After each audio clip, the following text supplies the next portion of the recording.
There are things we can do. We bring in good news and we give it to you. We judge it for podcast and connecting people and culture from getting up out of the club. Qualified people who willing to sell. Blessing that time and the efforts are rest. The brothers giving us the end of premise from them. So welcome and life with African.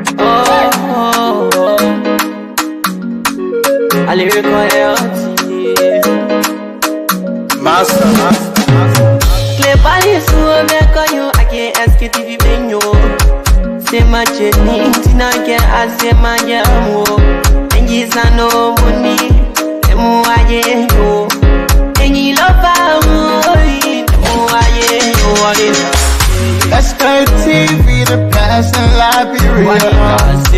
Sktv, the best in Africa. Sktv, the best in Mama Liberia. Must survive all and grandfather. And I didn't ya to money, and I said ya to money, and I couldn't play ya to money, and I could do ya to money, and I didn't ya to money, and I said ya to money, and I couldn't play ya to money, and I could do ya to money, and I don't get it now ya to money.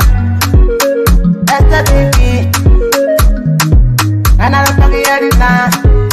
Cause you work on my ya to money. Yeah. Sktv, the best in Liberia. Sktv, the best in Africa. Sktv, the best in Mama Liberia. Must survive all and grandfather. There are things we can do. We bring in good news and we give it to you. We talk it for podcast and connecting people and culture from getting up out of the club. Qualified people who willing to sell. Blessing that time and the efforts are rest. The broadcast we giving a real and the premise my best. To work with my life with African. From Grandfather Nima to Lufa, from River Sass, River G to Chile, from Grand Crew, Bombing, Kidman, Monserrat, San to Backbolu, from Maryland, Bonk to the Mikey B. We the best in the land, yeah, LIB. We the best in the land, yeah, LIB. We the best in the land, yeah, LIB. Sktv, the best in Liberia. Sktv, the best in Africa. Sktv is the best. Indeed, we are the best people. There's no if and if. And for a matter of fact, there's no doubt, because I know that a lot of you sometimes you think, yes, indeed, you think, the way you want to think. You believe what you want to believe. You will say what you want to say. And, for us, we care about Liberia. That's why we talk the way we talk. That's why we bring out all of these things. There are a lot of you out there who talking about peace, between our politicians, our political party people, the policy maker, and so forth. But when you see your comments, some of the issues, some of the posts, some of the things that will be said, some of the things that people will talk about, see your comments. You're talking about peace. But see your comments, see your reactions, see the way you're reacting to things. You take everything under this sun, especially for Liberia, you take it personal. That's how we look. Some of us, most of us, especially those ones that follow politicians, that love politicians so dearly to their heart. They will curse you. Even if for their own good, they will curse you before they come to, before they realize that, oh no, if the person, they're late already. Your comments already been sent out there, and people have been seeing your comments back to back. Before I greet all of you, let me just say this quickly, then I will greet you. Yeah. Every time when you are responding to issues, especially on the internet, even on the radio, or any kind of way you think, go straight to the issues with respect. Don't insult other people just because they're on the other side. You claim that maybe they're on the other side and you on the other side, so you want to bully them, you want to insult them. Then what you really fighting for? Anyway, good evening. We're back, people. Yeah, man, our people, they just so, sometimes I wonder exactly what's going on. But yeah, let me see quickly. I want to play some kind of video. I will do the channel of the show. But good evening.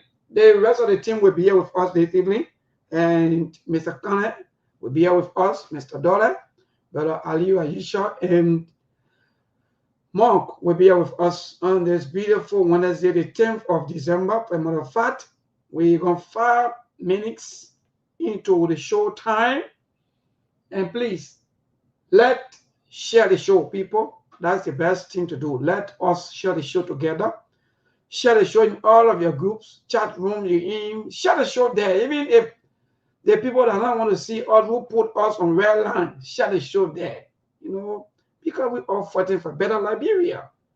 Nobody want to see, nobody want to live in a country that so deplorable, that corruption has become the best friend to all of our politicians. 20 years now, we still downing and whining with corruption. But again, Mr. Dollar is here. I don't know whether he's set and ready. We will soon bring Mr. Dollar on, but please let's share the show, people. Good evening to all of you. CD1 Jabo, my brother, good evening and compliment of the season to all of you people. Our Christmas on all of you, in fact, it's in your blood, because for us, the people say we are the enemy. Can you imagine a government that's supposed to even put something in the budget for the media and say, yes, these people for the past 20 years, they've been strong. It's because of them today we are where we are today. It's because of the media that brought even this governmental power. But again, today, the media has been locked down. If nobody care about us, they choose which one to go to. They choose anyone of their side because they feel that when you want to be critical or when you want to talk about national issues, then you are against them. Well, let me bring Mr. Dollar on. I will do the sharing of the show. Mr. Dollar, good evening, good morning, and good afternoon.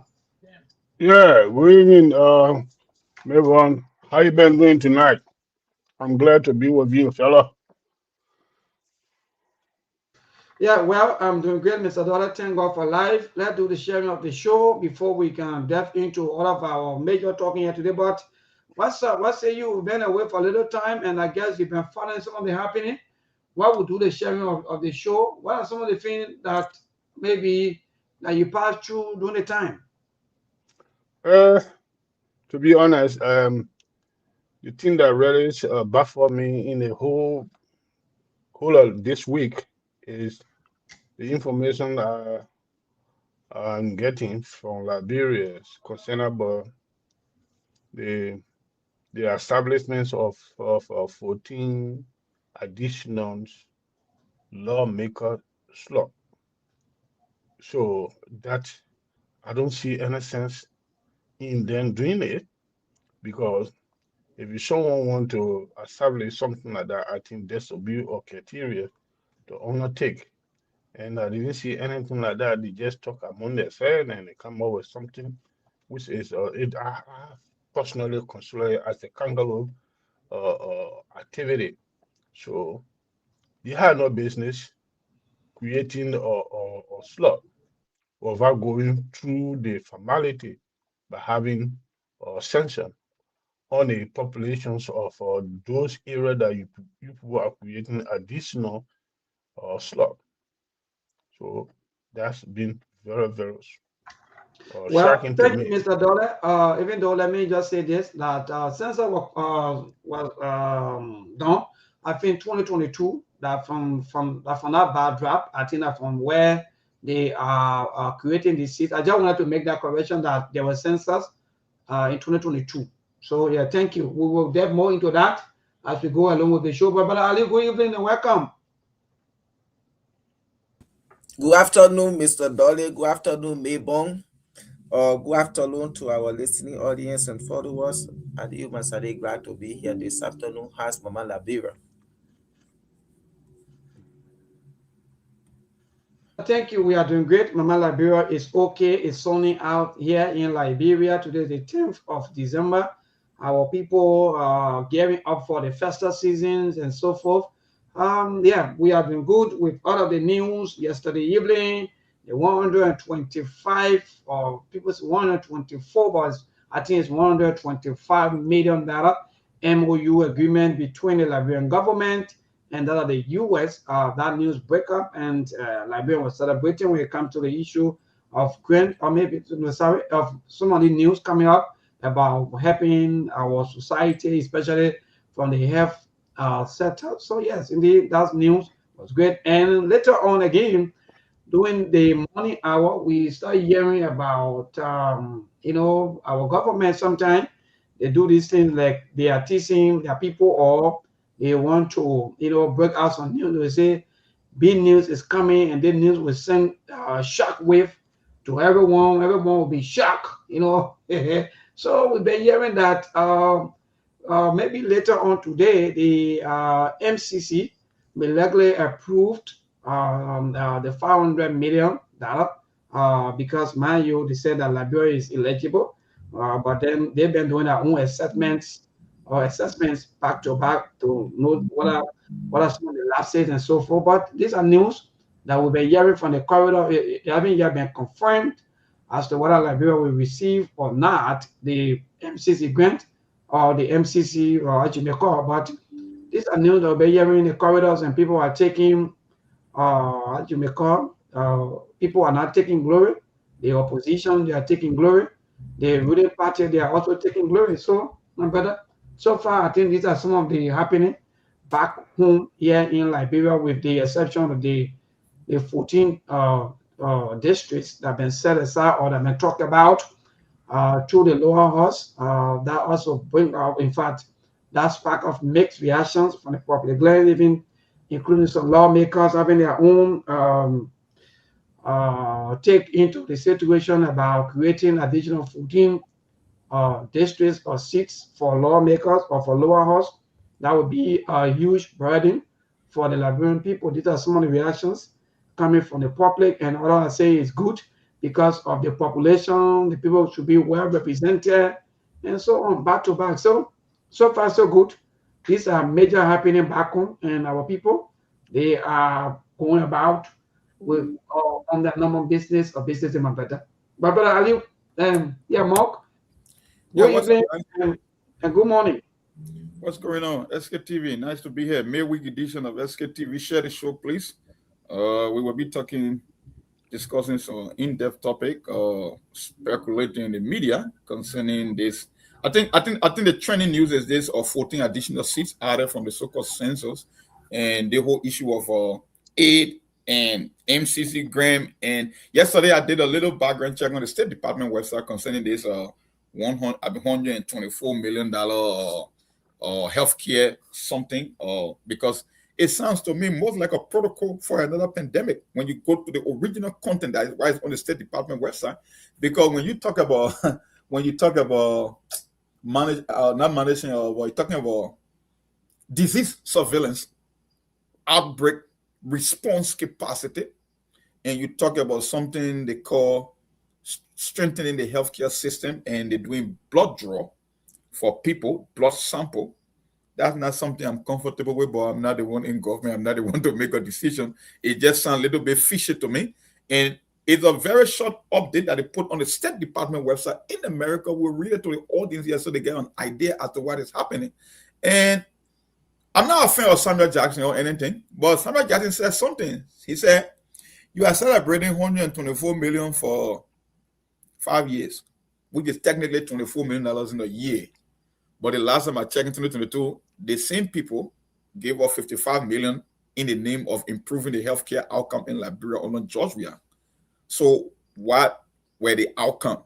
So if we're giving $55 million in a single year and we couldn't get nothing, what make you think $124 million over 5 years is going to do anything to change the dynamics when it comes to improving healthcare? Because my own understanding, I'm not a healthcare professional, but I know when you talk about strengthening healthcare, you're talking about good facility, you're talking about more drugs on hand, you're talking about trained professional with the necessary equipment that they must use, and we're talking about access. That's how I know you're strengthening healthcare. In the case of Liberia for the past 20 years, every time, common thing like our latest gloves. You have some major institution, healthcare institution, they don't have latest gloves. And you look at the amount that been poured into that country in the billions. You want to tell me I should celebrate for something like that But like I said, we'll get into that. Let me stop there for now. But this whole thing Yes, about indeed, Mark, we will get into that because most of the monies usually go in the pockets of people, and that's why most of the hospitals, clinics, or maybe health facility, they are all empty. Nothing that you're right. But quickly in passing, there's the news coming also from the Temple of Justice before we cross over to the team of panelists this evening and talk on what we were about to discuss. Yeah, so there's the news that the state attempt to tie defendants to the Capitol building arson case suffer a major blow on Wednesday when its first witness admitted on a cross-examination that investigators conducted no forensic fingerprint analysis on key items allegedly used to start the fire. So they are saying that they don't have the fingerprint test, or they don't have, for example, the match. There are no fingerprint on the match, even the chlorine bottle, all the kind of thing. They don't have no fingerprint. So the case is now taking another trend. Those of you who are following us, that is the fire incident at the Capitol building where we have some lawmakers, including the former speaker, here for Kofa. So the state witness, they are saying that they don't have, or the state defendant, they are saying that they don't have fingerprints or Ajimeko. But more, Mr. Dore and Brother Ali, quickly, maybe you people want to respond to a few of these things before we go to our topic. For me, who want to go first, or I should go? Mr. Dolly, and you say, Yeah, let the OM go first. Concern about the evidence present to the court, the information that the gentleman just unveiled to all. You see, from onset, some have all been saying that the way the law enforcers, our police department started this case, they started it with law footing, because if you don't start a case or responsible case like that professionally, at the end of the day, he will continue to be jeopardizing, like what is happening right now, because they did not handle it professionally.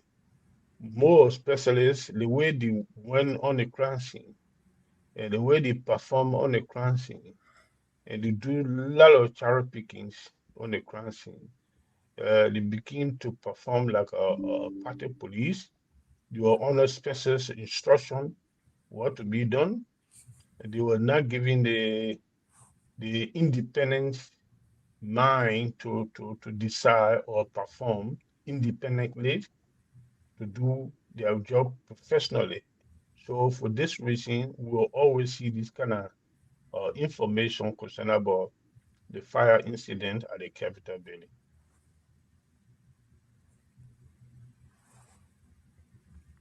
Yes, Mark, but Ali, you view so that we can go straight into Mark, are you there? Monday. Let Ali go. I will close because I just was speaking. The issue about this whole fire incident, or for me, from the very beginning, I said this whole thing was politicized, just for fire to get in the Capitol building, or in less than 24 hours for a city president to come and say, oh, this was an arson without no investigation being conducted. That was very, very reckless and irresponsible of the government. And we see how the investigation have been going on. Like, I have my house, I'm in my house. When something happened, the moment I come, I had to check my camera to know who came around my house. Or if I have security, I have to question the security. Where were you when people enter my house?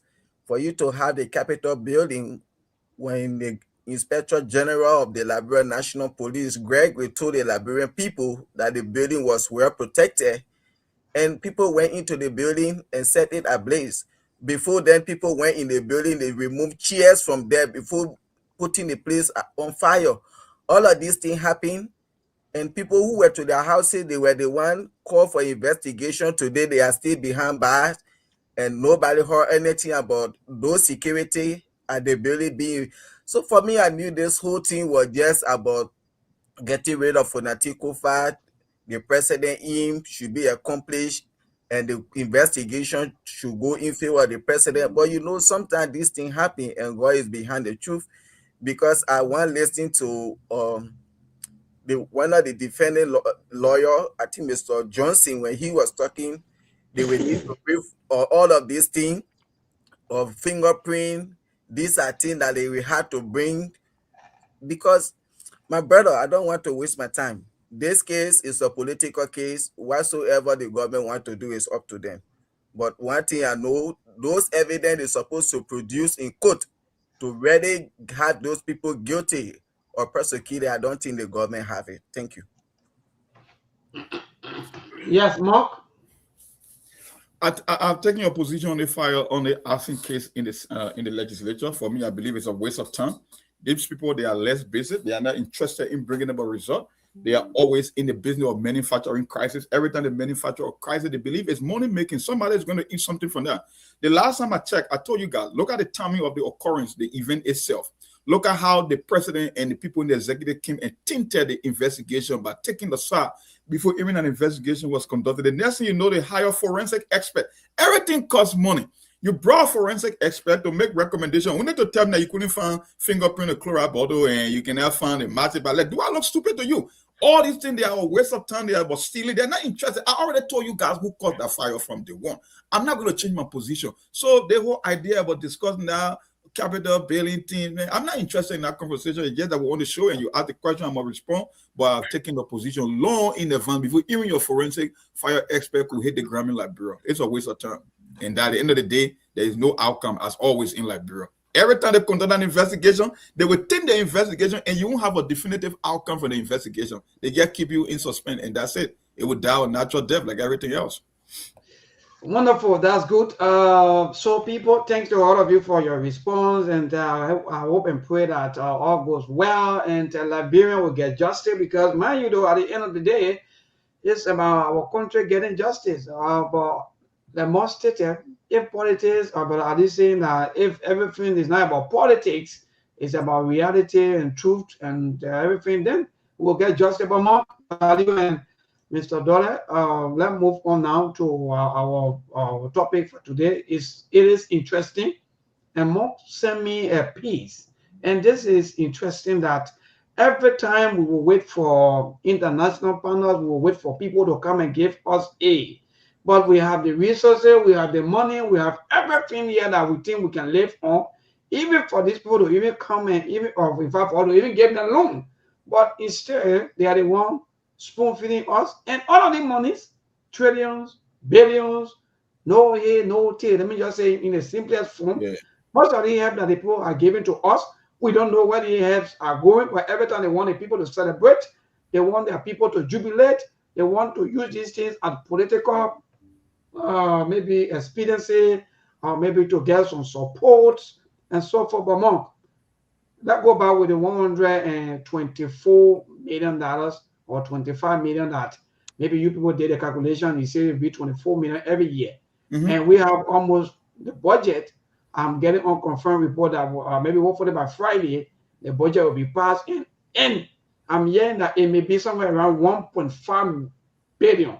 So if you will be having that kind of money. Wait, maybe slow down. How are you coming over 1.5 billion? Where the extra 300 million coming from? Because that's the unconfirmed report I'm getting. That's the unconfirmed report. I don't want to. Please don't put it less.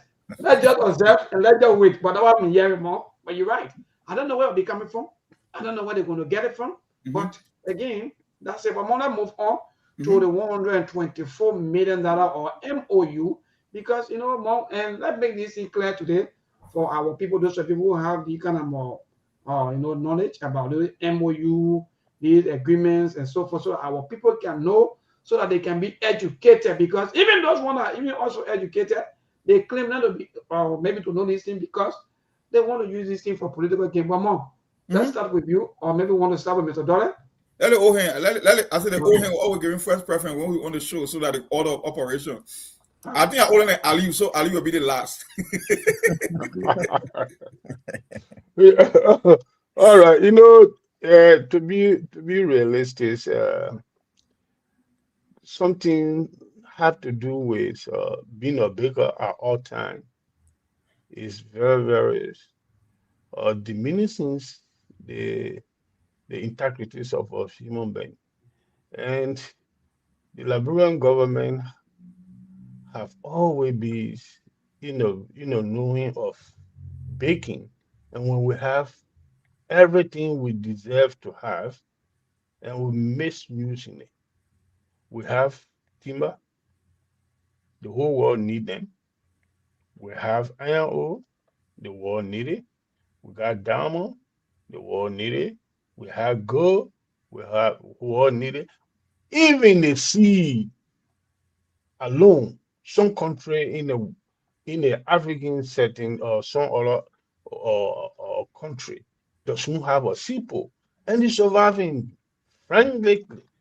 But we have Buchanan, Harper, Greenville, Mosoraro, which is a free port of Liberia, the meaning one right here to Kema, but we're not making no use of it to make some money. And we're sitting down on top of huge number of quantities of gold and diamond. And we miss appropriating it. So at the end of the day, we just believe in baking to collect from people and go and belittle ourselves before them. So obviously, as for me, I'm not a health practitioner. I don't know what they're going to do with it, but my concern is we should not be begging for this thing there. We should not be begging for funding to facilitate the smooth and the effective functioning of our government. We should not be begging for it. We should be able to have it on our own and utilize wisely. But it's not happening. So I think more will be able to give us some details in this thing here. But for me, that's my opinion. Honestly, we should not be begging for this thing then when we have something that can able to sustain us.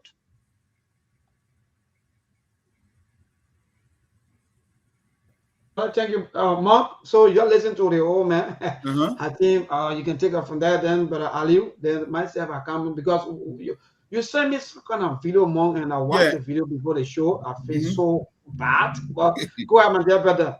There's what we'll do, right? I'll send it Ohen already established the premise for this particular segment on the show for the discussion. I will just read what the State Department posted there. Ali will close up with it. I mean, Ali will give his intake, part of the story. Then we will just go in detail as to what is happening. This is why I'm talking about the official, I'm not talking about the embassy in Liberia. I'm talking about the official State Department from America itself, from the office of, hold on here, I post the link on my page from the office of the Cohen Tommy Pigott, the principal deputy spokesperson for the State Department. This is why it says today, the United States and Liberia have achieved a historic milestone in advancing the America First Global Healthcare Strategy by signing a 5-year bilateral health cooperation memorandum of understanding, which means it's not bound, it's just an MOU, right? That's a potential in the future, okay? Over the next 5 years, working with the Congress, the United States intends to provide up to $125 million in health assistance to Liberia, supporting critical areas such as the HIV, AIDS, malaria, or maternal and child health, and global health or security. In turn, Liberia will commit to increase the domestic healthcare expenditure by almost $51 million to gradually assume greater financial and operational responsibility for a domestic healthcare system. You see that? Mhm. Yeah, I hope you got picking up the key word. Operational responsibility for a domestic.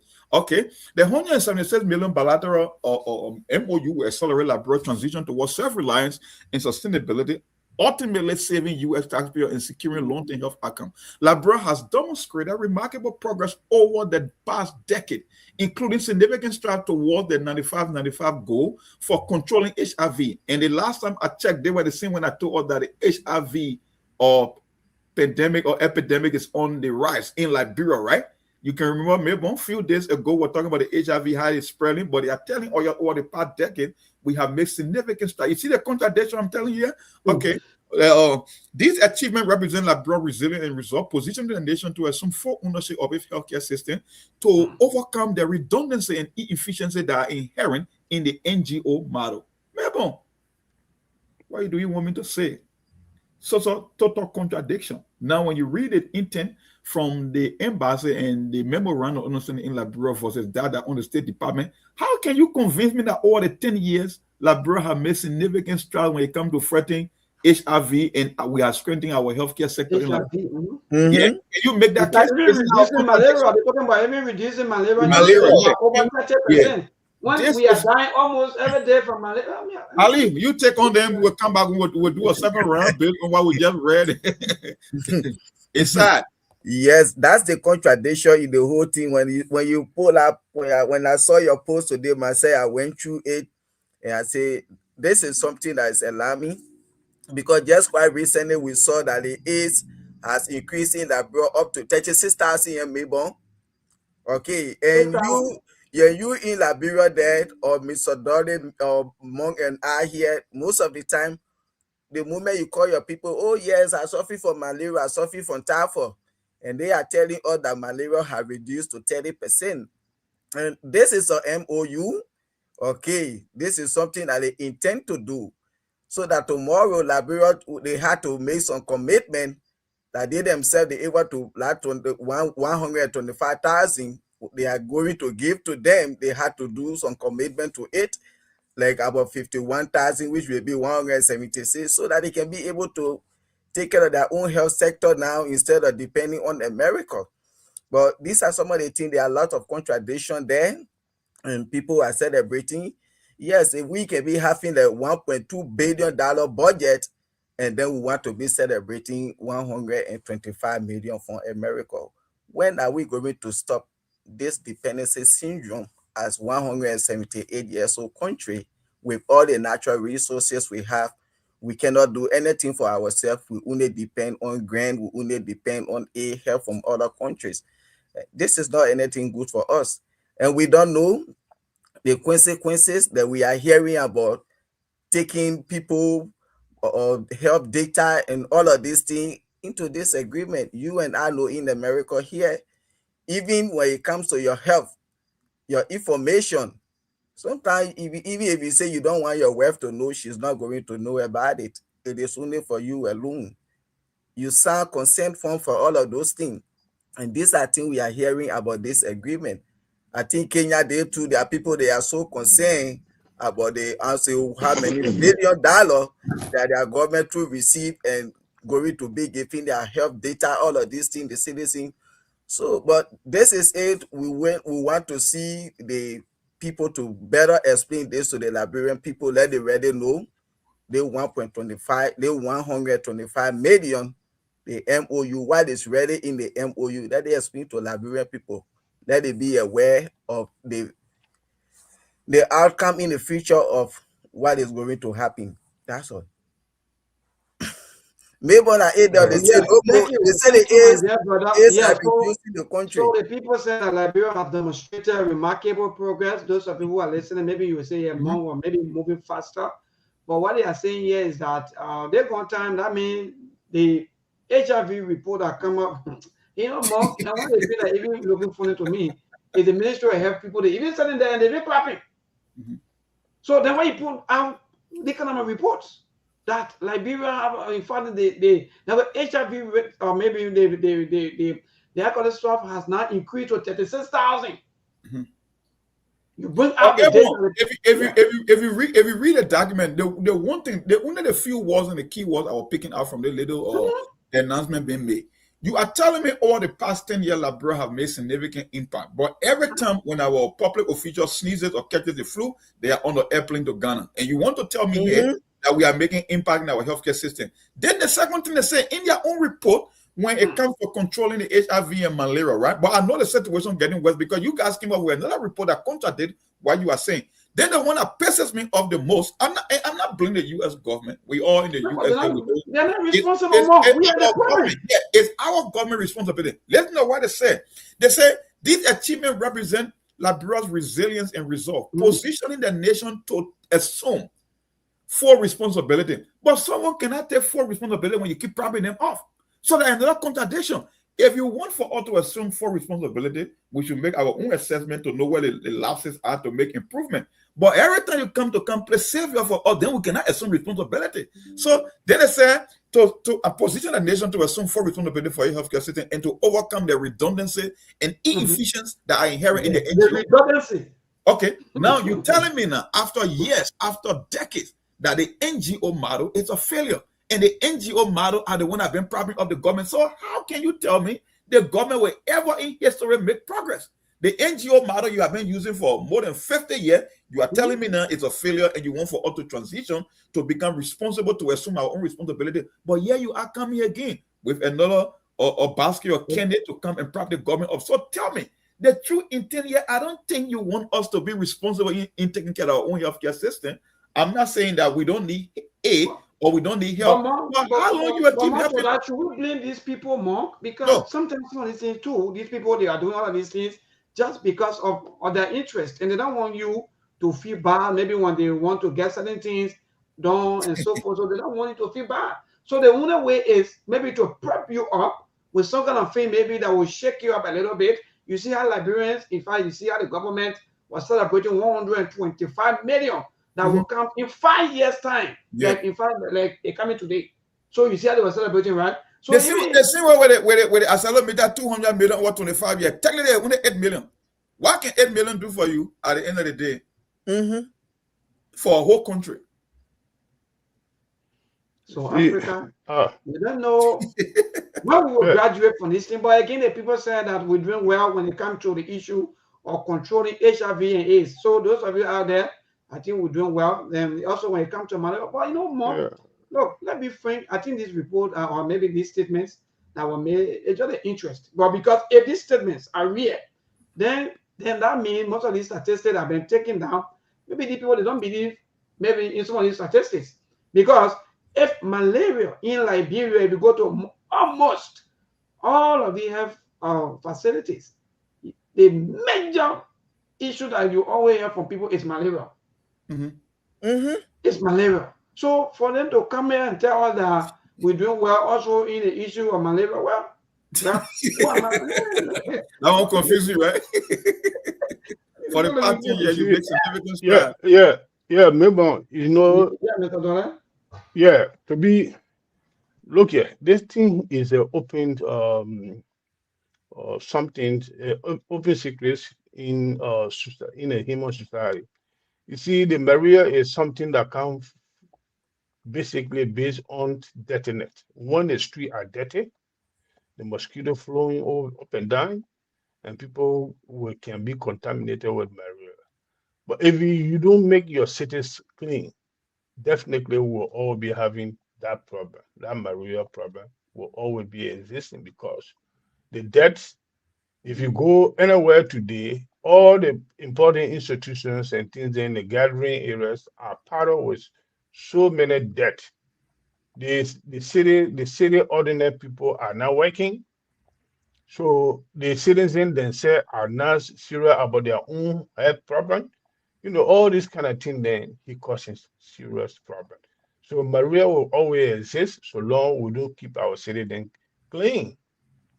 But you know, the Western world will only come up with a few copper to give it to us, but he will not be able to solve our problem if we ourselves did not take the front line to battle against this kind of the element that constituting this kind of problem for us. So we need to educate people. The government is the Liberian government need to start doing one thing. When we were little boy in Liberia, every time city there was a cleanup campaign.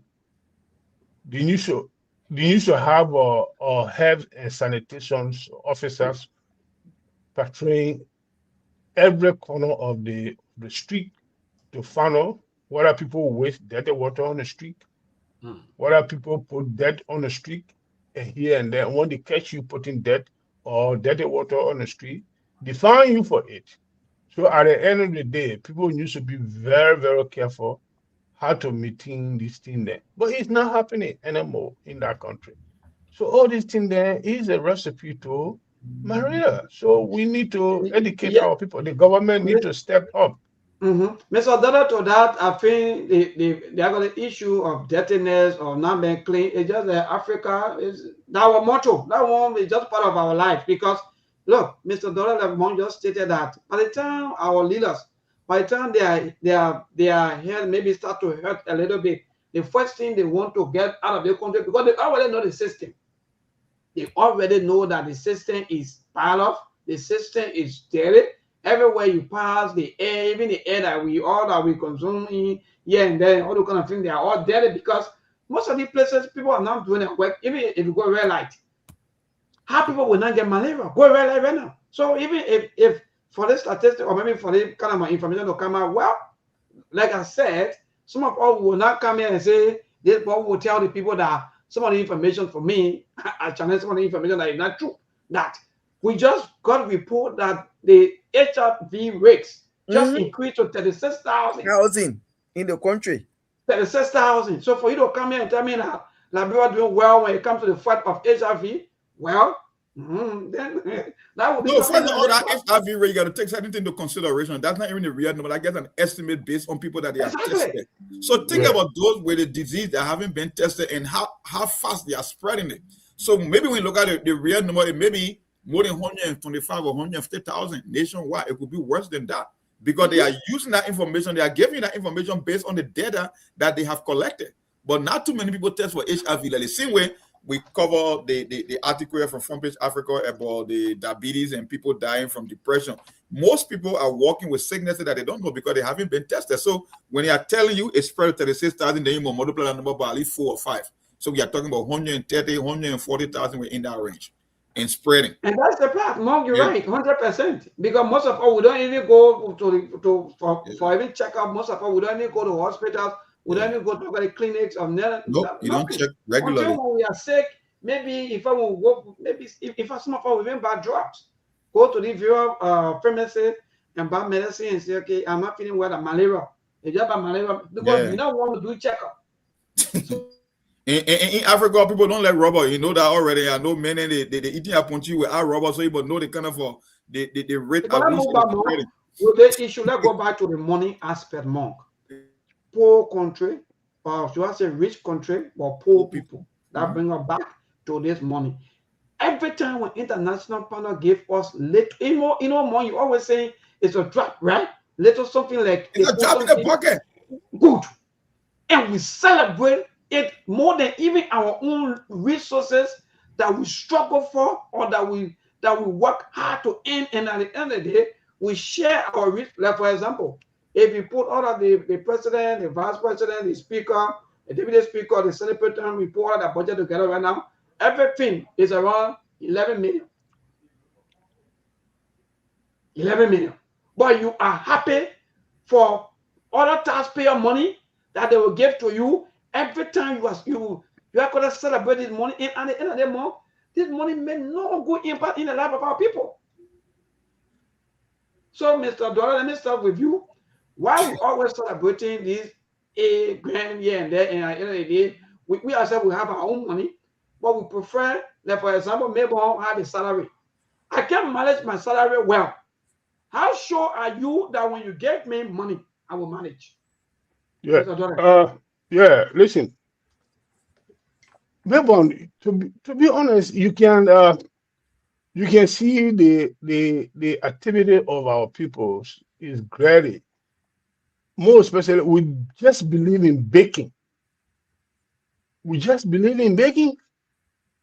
So even the street man on the street, a layman on the street, see someone, he would love to bake him for money. That go on up to the president's office. They let to bake. That's the reason why you see them going to international communities, lobbying for money because they do the believe in that kind of baking syndrome. So for Liberia, we are one of the people that really believe in misappropriation. I want you guys then to look at something here. The past administrators, the past officials and things then that left the position, if you look at their background, the time they were in power and the time they are not in power right now, you see the situation they're in, the condition they're in. It's so sympathetic because we mismanage. When we are in a position, even the little one that they gave it to us, to maintain us, when we are now in a position, all gone. Tomorrow you can see somebody riding, like these senators and representatives them today, you see them riding the BBG and things there. Take them from there the next coming general election. Give them 1 year, the second year, see what they will be. They will be riding the keke. Because that is something that is the inborn tendency. The people does not know what you call management. That's why the country have not been managed. We need good managers who will teach the people to manage that nation, because the country really deserves a good manager to manage the country. The country rich. If anybody tell you Liberia not rich, the person lying. Liberia is rich, but we are lack of management. So we don't manage the little thing that we have, and even when we go, we beg people, they give us the money to come and do well for ourselves. We mismanage it as well. That's the problem. That's the habit of the Liberian people. So this thing they need to be stopped. Yeah, thank you, Mr. Our problem is mismanagement. Mismanagement is what's suffering us, and you are quite correct. Brother Ali, what say you? We have all of the money, but whenever people give us little money, we celebrate like it's our first time getting money or maybe finding money. Giving Liberia money is just a waste, because even our natural resources, we don't know how to manage it. Like Mr. Dollar said, mismanagement is what's suffering our country today. You see, we get all the natural resources, even we mismanage everything. We bring people in, they come, they take our rubber. We don't even say know what they are going to do with it. Where they are taking the rubber from, we remain underdeveloped and poor. And where they are taking it, the people that are there to get rich, they take the iron ore. Where they are taking it from, the people that are there, they are suffering, they are poor. And where they are taking it, the people they are taking it to, they are going to get rich. Mismanagement. So you can even say, okay, Liberia, billions of dollars, they are just going to mismanage it. At the end of the day, you come, you audit them, nothing good, and then you start to sanction them. So mismanagement is our problem. We need a manager. Somebody who knows how to manage our country. Other than that, you can give Liberia all the grant, all the aid, they can sign, all of the MOU. It's just useless and just wasteful. Mismanagement. We need a manager. What say you, my dear brother? We get all of the money. We get everything now. Our budget is hitting around 1.2 billion. But yes, still, I think somebody give us 5 minutes. The way we can dance, it can be easy. The reason you celebrate it, even though you got 1.2 billion, because the 1.2 billion is on paper. We are yet to even say consummate a deal that will bring the additional 200 million. The last time I checked, we had a budget of 880 million and we had a budget shortfall. So they are just speculating. Our MOU itself is not even a binding contract, like I said. It's a MOU. It's not binding. So everything that they are celebrating are things that are not even in reality yet. They are only projecting into the future and hoping that these things might happen. So I don't celebrate these. And I will go one step further, even though Ali and Mr. Dollar said it's about mismanagement. And I know that Liberia needs a manager. We don't need a politician. We need real manager. People, that's why they call the president the chief executive. The office of the president, even though you will use political tactic and strategy to get you there, but the day-to-day operation and function of that job is somebody who can manage. That's why they call you chief executive before they can give you the presidency. But most people think that presidency, that oil of politics, that's a lie. You may play the political game to get in that office, but the moment you sit behind that desk as the chief, it's almost like the CEO for a company or corporation. There is no difference between government and private enterprise. The only difference is one work for the public and one work privately. But everything, the operation, the budget, everything, the same way businesses are conducted, the same way you run government, you for profit. But yeah, the thing, apart from the mismanagement, it's just about the mindset, the way how we think. You look at all your resources, and one thing I believe in this world, it took me a few years for me to finally conclude that the most important resource is that piece of organ between your two ears, you call a brain. Because I know a lot of rich countries, they are living poor, and they are some of the poorest. And I can give you tons of countries without any tangible resources, but they are living 10 times better than us. So I came to the idea that, the most important resource is the one that's in your head, not the one that believe your feet. Because look at Congo. Like I always get Congo. Congo is the richest country on the planet in terms of mineral wealth. It's estimated that they sit on more than $24 trillion in worth. But look at the people. The people of Congo live on less than $2 a day. One of the poorest in the world. So the whole idea that getting resources going to make it better is a lie. It makes no goddamn sense. But here is the thing, maybe when you turn to politicizing aid. Every country in the world at a certain point in time receive aid. Aid is not a bad thing. The question is how you use the aid versus your own responsibility, right? Even the Europe we call today, the Germany, the Spain, the England, at a certain point in time, they gave them an aid through the Marshall Plan. It was America after World War II that rebuilt Europe. That's why they came up with the IMF and the World Bank. They were created as an infrastructure bank to finance the project in Europe. And that's the bill we're still paying today. Most effectively poorer country with high interest rate. It was IMF and World Bank were never meant for any poor country. It was meant to pay the bills that we used for the reconstruction of Europe after World War II through the Marshall Plan. So the same thing. You come to healthcare, right? The reason our politicians believe in aid because they believe that it takes the pressure off of them that they can go and steal and corrupt the country because somebody will come to make up for what they were supposed to do. So when someone say, oh, we're giving Liberia $10 million aid in education, no, then you give them a reason to steal another $10 million from the budget. Because what they're supposed to do, somebody is coming to pick up the tab. Coming to do it for them. They are not seeing aid as an extra incentive. They interpret aid in Liberia as a means to steal more, to become reckless, to become less responsible, because we always got someone as Santa Claus in the background, whether they're from Sweden, whether they are from Germany, whether they are from Norway, whether they are from America, they will come in to fill the gap. But the one thing they fail to realize, the people who are coming to fill in the gap, they are not doing it in your interest. They have no interest in making you better anyway. They see something in the country that they might want in exchange, that what we call trade. They want something in exchange. So the whole idea, somebody asked me, say, Mom, why you think the Swedish government has been contributing to Liberia for a very long time? Because they had Lamco in Liberia. You don't hear about Lamco? Lamco was a Swedish company. They were there for decades. So why you think Sweden got interested in Liberia? You think they get free money to give to a country? The history is there. They took tons of iron ore and depleted them out and left. So that bilateral relationship has always been there because they have interest in Liberia. In your case, with your politician, they cannot see behind their nose. They don't know what the game is all about. They know, but they choose not to be responsible. Because like I said, how they interpret it is, I can steal, I can be reckless, I can forget about all the challenges in my country, but somebody will come and give helping hand, and that's why they keep stealing. Maybe another thing to watch out for the whole thing about aid, right? In our country. If you are to run a home, you got your wife, you got your daughter, maybe your son living with you, right? And you know what your house need in terms of feeding, your children's school fee, medical emergency, if something pops out. You and myself, even if I were to help you, who you think is in a better position to tell what your house need? It will be you. You run your house. You know all the loopholes. You know all the challenges. You know all the risks you need. Even though I'm giving you a help, which is not a bad thing, but you cannot abandon your personal responsibility in running your home effectively. And that's but even to that, Mr.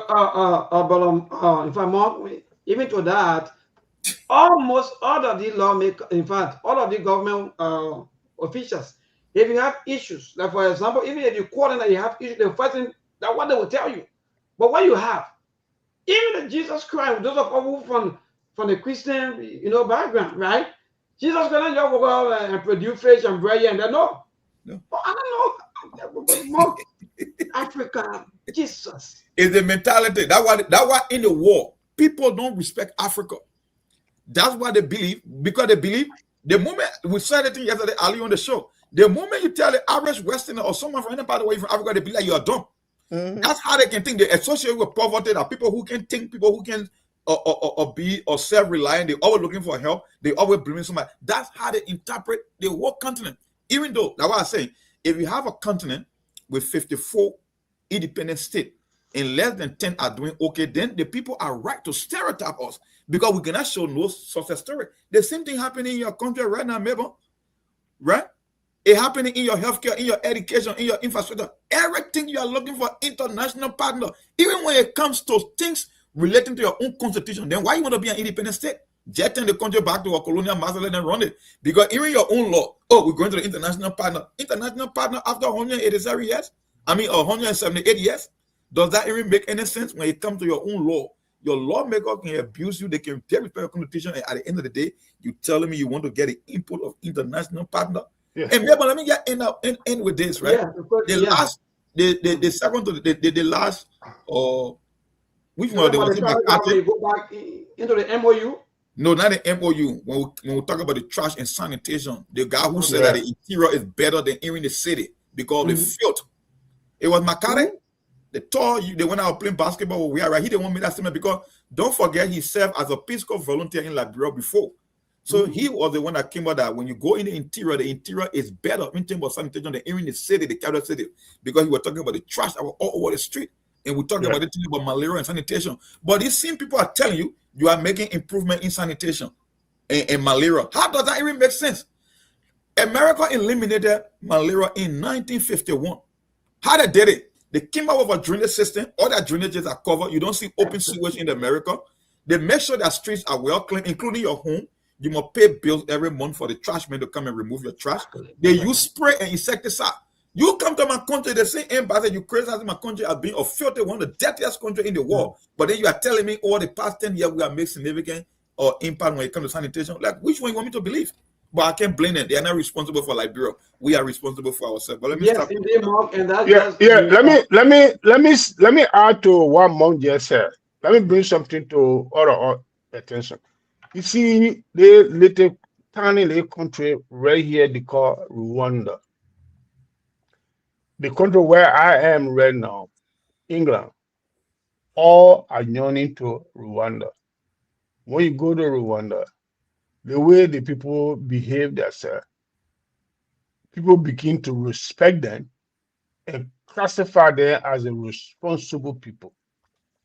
You see, there's an organization that we are our member of here. We used to call the minority group, the Black minority group in UK here. I was a member of it. There, we had a meeting with one of our MP, which is a senator. One of the representatives from Sierra Leone told the senator that he wanted the senator to talk to Tony Blair. At that time, Tony Blair was prime minister, to do everything possible to retake over Sierra Leone. Then the senator asked him why. He said, when you people were there, we were taking pay on time, the country was clean, people's salary was on time, hospital, everything was up to date. But since we have our independent and the country declining, even the railroad, the train track that we have, we rule up everything and have it so.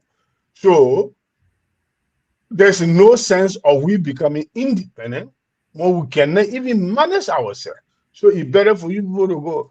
You know what was the response? The senator said, the MP said, he said, you will take that Kenya to the grave. We will now go back there to shut you people up because you people say you want to be independent. Like what Mon just said. What's this? We call ourselves independent state. We cannot even manage ourselves, for God's sake. Look at the country where you and I are coming from, Liberia. 178 years old, independent state. Everything that you think about, when we talk about riches, that you can able to manage to survive on it, we have everything. Look at how the country looking. So basically, like one month, a Brazilian month said, the superior in human body is the sense. When your sense is low, then the entire body begin to suffer. That's what happening to us. All right, Mr. Dollar. Our mentality is very, very low. I feel the same thing. You people will hold on. 30 seconds, Mr. Dollar, please. You will continue with your thought. I have to go. I'm going for the news break. So, Mark, you and other brother Ali and Mr. Dollar, you can hold on, Ali, for the next 15 minutes. I will join you people immediately after the news break. All right, Ali, take it from there. I mean, we've been discussing a lot and Yeah, unlocking but for that the is whole it. audience. That is it for Liberia. That's why we have been doing from one government to another. Like you said, this is just an MOU. Like what you put out there already. This is something that the American government intend to do with the Liberian government, provided it will be able to uphold those agreements within the MOU. So this is why I say they had to explain to the Liberian people what are the agreement in the MOU that they had to abide by, they had to commit to, so that they will be able to get this money. It is not just something to say, oh yeah, America is coming. This government, this is not their first MOU. They have signed so many MOU. So this is not something strange. And we all know MOU is not binding. Like we are saying here, we have money in the country, we have all the natural resources, but the moment somebody coming to give us money, we are jumping, we are celebrating as if to say we don't have nothing for ourselves as a nation. And this is so sickening. We have to graduate from that. Let's try to make use of our natural resources. People, oh, Liberia is rich. Liberia is one of the richest countries. When are we going to turn our resources into wealth? When we give them a free day, our lawmakers sit there, some book us agreement because of kickback, and people can exploit our resources, carry them free of charge. These are things our lawmakers should be focusing on. Those people, they don't have conscience. They are very heartless. When Liberians are crying every day, our lawmakers are taking big salary. Our lawmakers are the cause of the problem in the country. I don't know, when they hear this thing, what comes to their mind? But these are the same good for nothing people talking about creating another 14 seat to create more poverty and hardship in the country. You see, because when money comes to the country, they are the one to benefit. Just the 125 million they are talking about, it, Liberia happy to get that money today. They are talking about health sector. Majority of that money will go to what government will start taking it to all their benefit allowances and things up. They will not use it for the intended purpose. And like we said, we need a manager. We don't need any other thing for that country. Other than that, we will receive all the grants, all of the aid in the world. It will just be whisked. Look at Ghana today, Liberia. Liberians are leaving from the country today. That Ghana they go right now, that where they can go for vacation and thing. Then when they come, oh yes, Ghana is like they see the people country. 178 years old. Look at your age, look at Ghana. But when they give them money, they use it for the intended purpose. But when you give our own government money, no, they will just use 10-15% of it, and the rest of it they use it for themselves. This is why when we are getting money, you see them, they are celebrating. You see, and people that the money is not even going to benefit them. They will be on Facebook, writing, try, celebrating, just to say that money coming to me and impacting their life. You see, well, that's Liberia for us. Like we wait and see. Liberia is all we have. We pray for the best of our country, because we can be going to other people's country. We see massive development. Their country, they are good when we get there. But when we come to our country, we want to see our country like that too.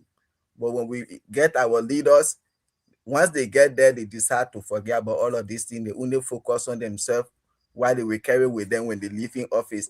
And one of my greatest disappointment or frustration about Liberia in that constitution, there are so many nonsense in our constitution, they need to get it from there. More especially when it comes to lawmakers deciding their own salary. That foolishness, they need to try to see how they can work on it.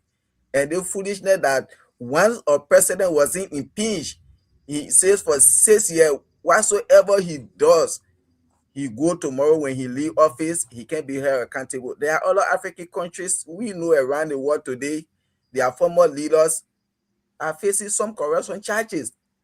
They have persecuted some of them. That thing we need to take it from our constitution, or else government in, government out. The other person, oh man, I said he was corrupt, he stole the country money. Josh, we are corrupt, he stole the country money. Today we are crying on Joseph Waka. If we never had that nonsense, but now maybe Madam Sedi, she honor going her own prosecution or some charges.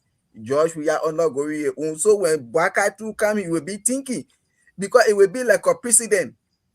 Oh yes, I see what they are doing to Madam Sedi. So when you get there, you have to be very careful.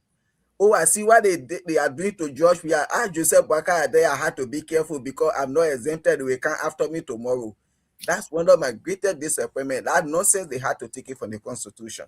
And this is other than that, we will just be crying the day Boakai leave, the next president that will come again. He too, when he get the same mindset, he say I can do anything. They can come after me. And then where are we going as a nation, Mom? I know that's a supper. Zali? Yeah. You know, Brazilian, to be realistic, some of all we are old enough thinking whether the will be better place in our time, in our lifetime. Because from time of memorial, we have been giving credence to mirror making, all this kind of stuff and things. Then you see the Constitution, the clause that the Aliyu just talked about in our Constitution. It came in when the militaries sent those that were knowing those days as educated people, send them to Bon County to draft up the amendment of our constitutions. And this clause was placed into that amendment of our constitution, which was former interim president Sawyer and the former Unity Party's Standard Bearers Kissilis and many other highly educated elderly man those days.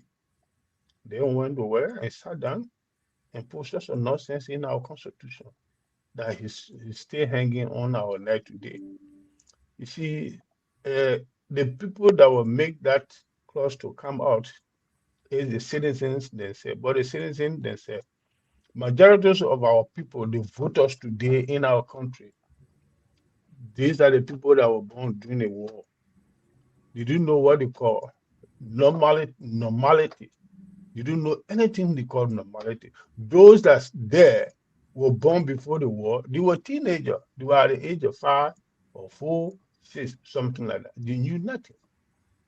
So we need to do everything to educate our brothers and sisters, at least to advocate for referendums to remove many of these clauses in our constitution, and also to change the narratives of our country system. System need to be put in a place that nobody should be above the law. So in that manner, in our constitution, there's many people above the law. But fail to realize, maybe you will see it, I mean, a Brazilian one, you will see it. Many of our elders that were in higher position and think then when you remove them from position, after a few couple of years, you see how they end up on the street. Some of them end up on the street in a dumper. One is one of my former boss, the Minister of Justice. You see, so life is just like that. If you don't treat your people, when responsibility is given to you to look after people, you abuse that opportunity. You will bear some consequences here before you go to hell or heaven. So the life of our countries, we all need to actually stand friendly. Those that are in the diaspora, those that are on the ground, all need to stand friendly to fight for someone who will come and manage that country and should be someone who have the feeling for the country in order to transform our nation. That's why I can say, Brazil, you can come up and educate us. Well, you said it all, Mr. Darling. I mean, that's the problem. We got constitutional issue, we got leadership issue, we got irresponsibility issue, we got management issue. Even the child, the mothers, women like Brooke can tell all the problem. We just need to find a solution. And finding the solution first begin with the political process. If we cannot get the political process right, then we can never get a solution because individuals don't fix country. Everywhere in the world, the government fix the country. When the government puts in place, then the individual come and chime in. That's how it is. I haven't seen, there is nowhere in history, anywhere in the world to say, oh, that one businessman went and built a country. That's a lie. Government built country. Government put system in place. They put laws in place. They put regulation in place. Every power and resources are given to the government. So the whole idea that individual can change your country, that's a lie. It made no sense. It never happened before in human history, and it will never happen. But here is the thing, Mr. Darling. Like I said, I'm not against aid. I only against the system and the processes by which people manage this aid. We all know how the system is being exposed now in America for even the average person to see. The same people that have been giving up billions of dollars are now telling us that the NGO model has failed. We knew it was a failure. They just wasn't willing to admit it. Because you look at a country's history from 178 years, you cannot show tangibles, whether it's in education, whether it's in healthcare, whether it's in infrastructure, but yet you hear 500 million, 1.2 billion, 4 billion, debt waiver. Where can we show, or what can we show for these financings or the kind of funds that are being invested in that country? And it's simply because we know what we heard recently, that of all the NGOs, most especially, I don't want to be pick and choosing or cherry picking here, but more specifically, the USAID, the official report said all the aid that have been coming around the world or that have been sent around the world, only 12 cents were able to reach the country. More than 88 cents on every dollar remain in Washington, D.C. Because the guy another cartel yet that can steal, but they'll do it intelligent way. They send the money out, then the money come back indirectly. That's just the reality. Whether you like it or not, is a fact. But Aliu, here is the thing. The reason we cannot get, one of the many reasons that we cannot get result is you bring the NGO, they got huge operational and overhead costs. They sleep in hotels, they eat in expensive restaurant, they get paid exorbitantly because they are working out of the country. They got their benefit. They tell you that they're giving you 100 million for 5 years. Over 5 years, they consume more than $80 million just in their compensation, their salaries alone, their lifestyle as expat. That money left there, right? Mm-hmm. They are coming on ground. I'm not the one, because they're coming with their own interest. You are not the one making recommendations to them. They are the one that determine why I get the analogy of a Melbourne running a home for your stranger telling you what to do. What to do? Be able to effectively tell us, because we are the one that live there. We are the one that own the country. We know where all the problems are, right?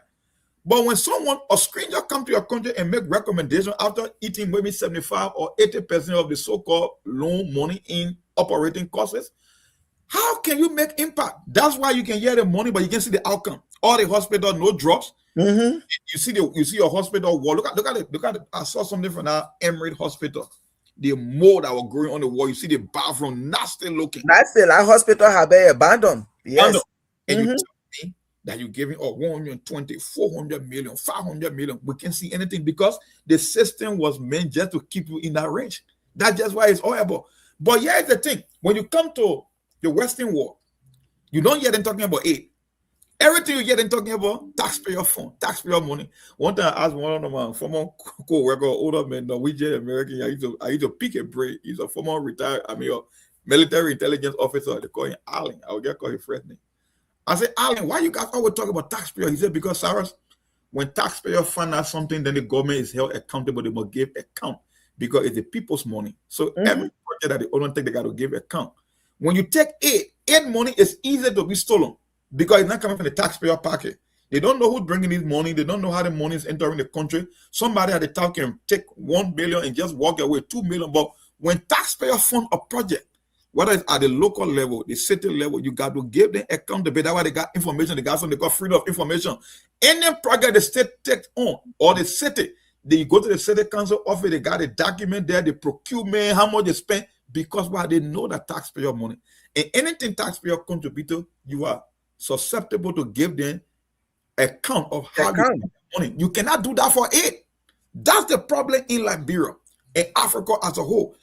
Aid is not a bad thing, but how are you using the aid and how much of the aid money is actually going towards the problem, in solving the problem? We cannot figure that out. That's why for decades, for generations, with all the loans and all the debt waiver, you can see nothing in the country. Mebon, could you connect me, please? Yeah. Mebon? Well, we are hearing you, Mr. Dolly. Can you hear us? Yeah, already. Thank you. We're back after the news break. And sorry, Mom, you're in flight. That's why I don't want to talk about Mr. Dollar interrupted, but go ahead. Go Yeah, ahead, Monk. Sorry. and the case we're making, Mr. Dollar and Ali were talking about management and leadership, people who should lead our country in terms of moving the country forward. I sent Melbourne a clip, and I talk about mentality because I know one thing in life: the way how you think determines the way how you act. Your action is a byproduct of how you think, and the way how you act will determine the result that you will get. So I found a little clip, a just 5-minute clip. I gave it to Melbourne. I want for Melbourne to play that audio and see the mentality of another leader in another country, how they see it and how they think. Watch. Thank you. Continue to make policy for ourselves, in our country, in our region, in our continent, on the basis of whatever support the Western world or France or the European Union can give us. It will not work. It has not worked, and it will not work. Our responsibility is to charter a path which is about how we can develop our nations ourselves. It is not right for a country like Ghana, 60 years after independence, to still have its health and education budgets being financed on the basis of the generosity and charity of European taxpayers. By now, we should be able to finance our basic needs ourselves. Our perspective has not to be what the French taxpayer decides to do with whatever surpluses that they have in France. They're welcome. But this continent, with all that has happened, is still today the repository of at least 30% of the most important minerals of the world. It is a continent of vast, arable, and fertile lands. It has the youngest population of any of the continents in the world. So it has the energy and the dynamism. We've seen it. These young men who are showing so much resilience and ingenuity in crossing the Sahara, finding ways to go across with rickety boats across the Mediterranean to really, those energies, we want to have those energies working inside our countries. And we're going to have those energies working in our countries if we begin to build systems that tell the young people of our country that their hopes, their opportunity are right here with us. Migration and the movement of people is being presented in a manner which suggests that somehow it's a new phenomenon. There's nothing new about it. It's as old as man, the movement of people. And it has always been linked to the same thing. The failure of where you are to provide you with an opportunity, so you move somewhere else. Those of you who are familiar with 19th century European history would know that the biggest wave of immigration in 19th century Europe, the latter part of it, came from Ireland and from Italy. Waves upon waves, generations of Italians and the Irish people left their countries to seek the American paradise, largely because Ireland was not working, Italy was not working. Today, you don't hear it. Italian young people are in Italy. Irish young people are in Ireland. We want young Africans to stay in Africa. And how are they? And it means that we have to get away from this mindset of dependence. This mindset about what can France do for us. France will do whatever it needs to do for its own sake. And when those coincide with ours, tant mieux, as the French people say. But our main responsibility as leaders, as citizens, is what we need to do to grow our own countries. Our concern should be with what do we need to do in this 21st century to move Africa away from being cap in hand and begging for aid, for charity, for handouts. The African continent, when you look at its resources, should be giving monies to other places. We have huge wealth on this continent. And I say so with the greatest of respect to the French president.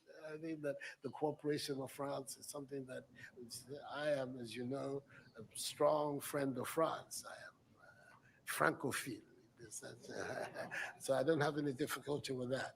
But I'm talking about our own propulsion, what we need to do to get our countries to work. Maybe I think you can cut it off. That's the main. That is main concern. Yes, indeed, we have to. What? More we have.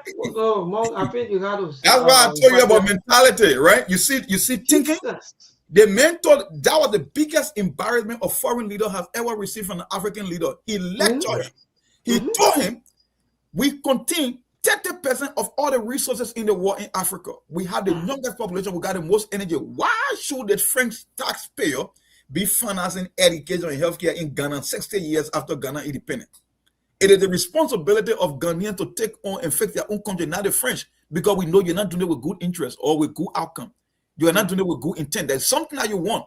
The men said, we are so rich that we the ones supposed to be giving aid to other parts of the people world. Money. And when we talk this thing, people say, oh, you my man. No, it's the reality. It's the way how you think.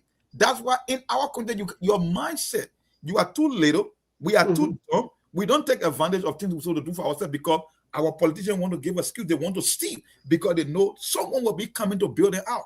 And the Ghanaians are telling you, say, no, those days are over. It won't happen yet. That's why the man gave me an example for history. The man said, it's common for people to migrate. There was a time. Yes. There were also coming more. Because if you go back to that entire thing, you will listen. And he also said that people are going back and forth just because they want to live a better life. Just because of what happening in Africa. That's why they continue to migrate from place to place. From place to place.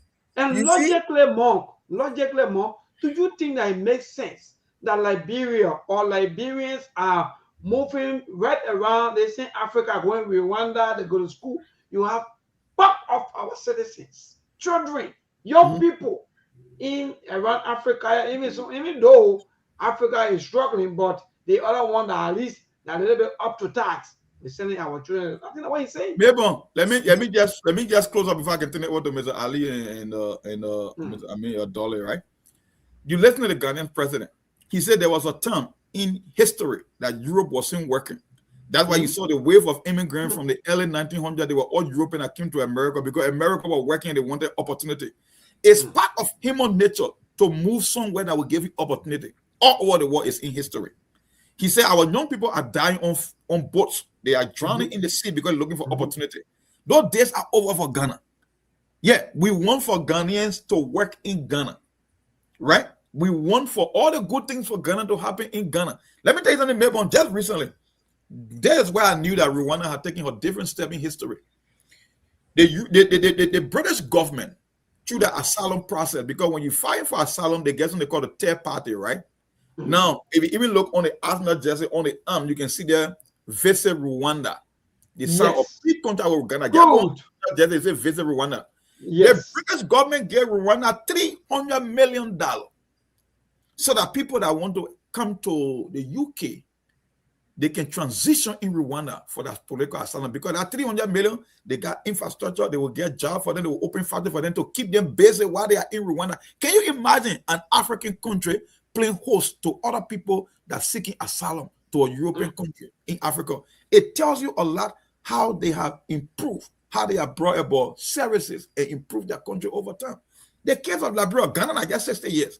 Liberia, 178, maybe three times way more than Ghana.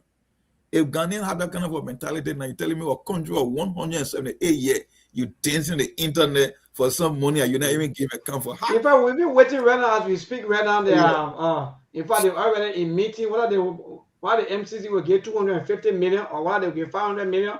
I'm waiting for right now. Yeah, Mr. Dollar, go ahead. Yeah, Mr. Dollar, go ahead. Right.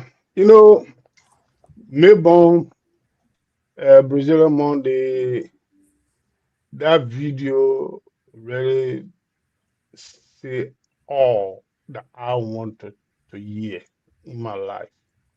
You see, look, to be realistic, we need some decisive leaders in that country to call Liberia. I always say, I work in that country for 20 years. I work in the government for 20 years. I went to many of our strategic time in that country.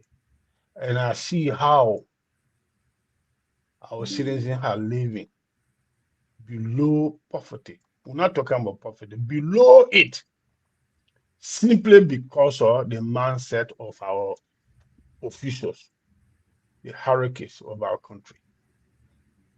If we can really have somebody who have feeling for our country and you have the potential to put it in place, I gave Liberia 10 years, will be more than Rwanda. But we need good manager to manage that country. And we need good manager to manage the little resource, the abundant resource we have in our country to put that country back on her feet. So until then, with the kind of draconian criminals, emperor that in our leaderships and things then, my brother, we will always be sucking our teeth. And the point of the matter, I don't believe with the average citizens of our country because the 70% of the voter in Liberia today were born at the time that there was a war. They don't know what you call normal life. Majority of them don't know what you call normal life. So the few that know about normal life, they are the criminal emperor, cartel, exploiting. So if God can change the mindset of our people to vote for a rightful person to take over, and that rightful person should make sure that rule of law should be superior to everybody, Well, thank you, Liberia will be Mr. the best place to live. That's All all I right, can say thank you. tonight. All right, thank you, Mr. Dollar. But Aliu, what say you, Mandela? But even though Mr. Dollar talk about the referral person, and once upon a time, quickly, but Aliu, come on. Steve said on the show that even if the people refuse to do the right thing, why even those leaders who know very well that most of them they will leave their country to go out there for medication or to go and seek better health care and so forth. They know all of these things. Why they don't want to change? Even if the voters decide maybe to be blind forever, why the leaders too they themselves? Why don't we, brother? Why? Yeah, the leader will not change because they came with the mindset to use the people, so they don't have to change. Then we just listen to the former president of Ghana. You see that people should be ashamed of themselves to be depending on other country taxpayer money to develop their country when they have all of the natural resources. This dependency syndrome, we have to stop it. Liberia, with all the natural resources we have, let's use our natural resources to develop our country. Let's turn our natural resources into wealth. As I said, today, people are taking our iron ore for the country. They are taking it. Where they are taking the iron ore from Liberia, go and see the people lives in Liberia, how they are living in a deplorable condition. Poverty, starvation, they are suffering. And where they are taking this iron ore, that's where people are making money. They are getting rich and richer. Look at our rubber today, our timber. Where are they taking it from, Liberia? Look at our life today. You see, we take our natural resources, we give it to these people, and then they go, they employ their people, they are working, paying taxes to them, and then we go begging them to take their taxpayer money and give it to us. It makes no sense. Let's stop signing useless contract concession agreement with companies. We get lawmakers who don't look at the interests of the citizen, the long-term benefit of those contracts, why it's going to benefit the next generation to come. They are all after, oh yes, when we sign this, I will get $25,000 for signature. I will get 10,000. And this is what they are after. So even when the Liberian people trust them, they know for them to say, let's do the best thing in the interest of these people that we came to represent. No, we expecting them now to be discussing how to cut down the wasteful spending they are carrying on, to save the country some money, to change our life, our health sector, the educational sector, creating private sector job and things. These are things they need to do. We can decide our own salary. Guys, let's do this. How many lawmakers in our house get that mindset? If you just come here, SKTV, say you're opening the line for 1 hour for people to call and tell what their lawmaker had done, that they need to be re-elected. Maybe under 1% or 0.5 will call and say, oh yeah, my lawmaker is doing well. The rest, they are disappointed in these people. But today, they want to create another 14 seat, to create another poverty and hardship on the Liberian people under a rescue government. Thank you.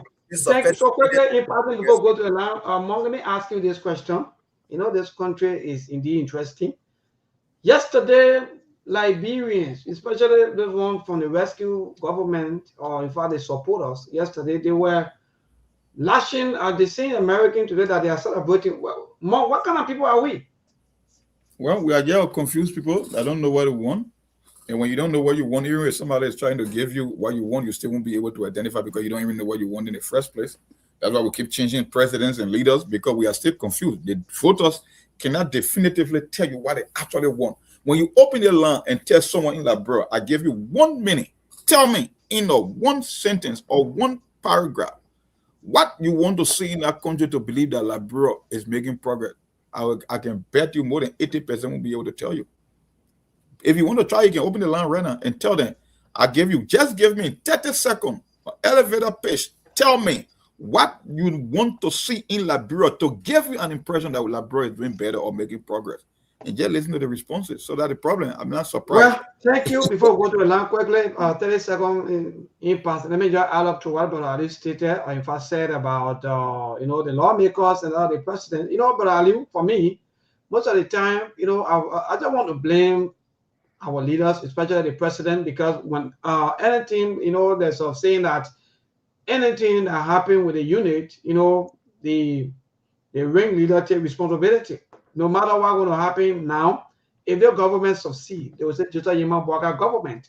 If the government fail, they say President Jota Yima Bwaka government. So for me, I think most of the problems also coming from the executive.